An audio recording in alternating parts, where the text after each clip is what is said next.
Et seulement j'avais eu mon fusil de chasse sous la main, ça serait déjà réglé, fais-moi confiance. Qu'est-ce qu'il y a? Je viens de voir un type se promener autour de la maison et je suis sûr que c'est un coup de Timmons. Je me demande à quoi ça sert que je paye un garde. Allô? Ici, c'est Monsieur Capwell, votre patron. Oui, je m'excuse de vous déranger pendant que vous mangez, mais je viens de voir un homme se promener à l'extérieur. Alors, est-ce que vous pourriez laisser votre sandwich et aller voir ce qui se passe dehors, et puis faire le travail pour lequel vous êtes payé? Ensuite, vous passerez me voir. Tu veux que je te dise, Sophia? Et même si Jeffrey et Kelly réussissent leur coup et arrivent à Santa Barbara, comment vont-ils faire avec les policiers et les hommes de Timmons dehors? Channing, je suis sûre qu'ils trouveront un moyen. Et puis dans son malheur, notre fille a quand même appris l'art de s'échapper ou de contourner le danger. Je crois qu'on peut lui faire confiance. Ah oui, tu as raison.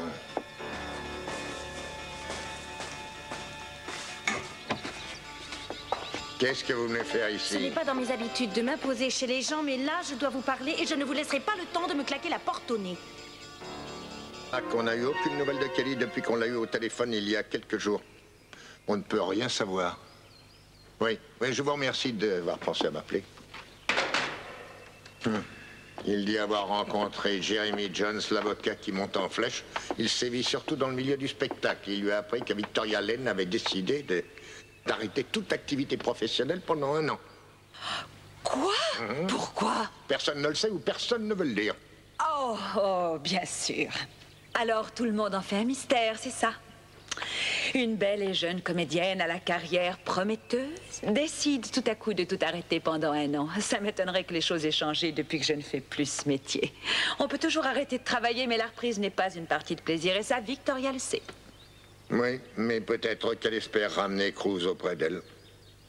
Ça m'étonnerait. Cruz n'a pas mâché ses mots avec elle. Non seulement avec elle, mais aussi avec tous les gens à qui il en a parlé. Alors pourquoi risquerait-elle de compromettre toute une carrière pour quelqu'un d'impossible à atteindre pour elle?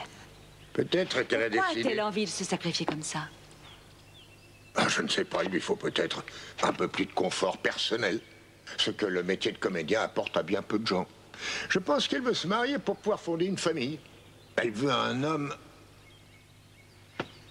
Elle veut se marier avec un homme fortuné, ou qui peut le devenir. Mason.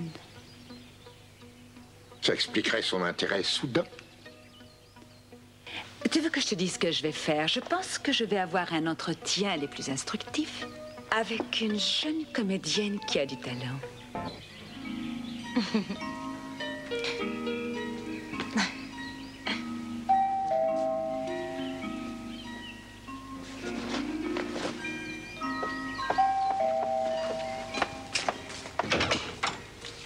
Bonjour, Victoria. Puis-je entrer?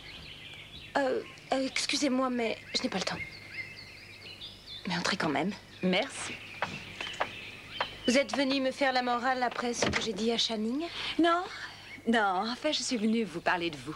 J'ai entendu dire que vous arrêtiez de travailler pendant 1 an et je veux savoir pourquoi. Vous voulez écrire un livre sur moi? J'ai le droit de vous poser des questions. Et moi, j'ai le droit de ne pas vous répondre. Mais je veux bien satisfaire votre curiosité. Vous devez savoir que j'ai été malade il n'y a pas longtemps.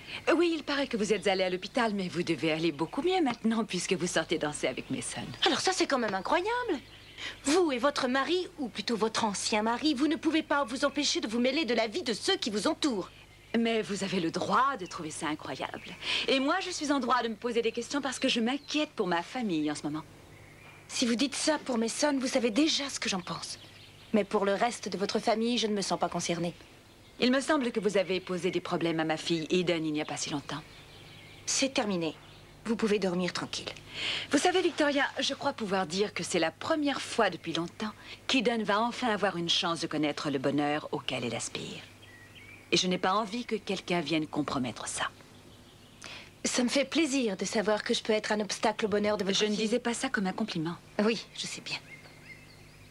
Je suis arrivée à un moment de ma vie où moi aussi j'aspirais à un certain bonheur et il me semble l'avoir mérité.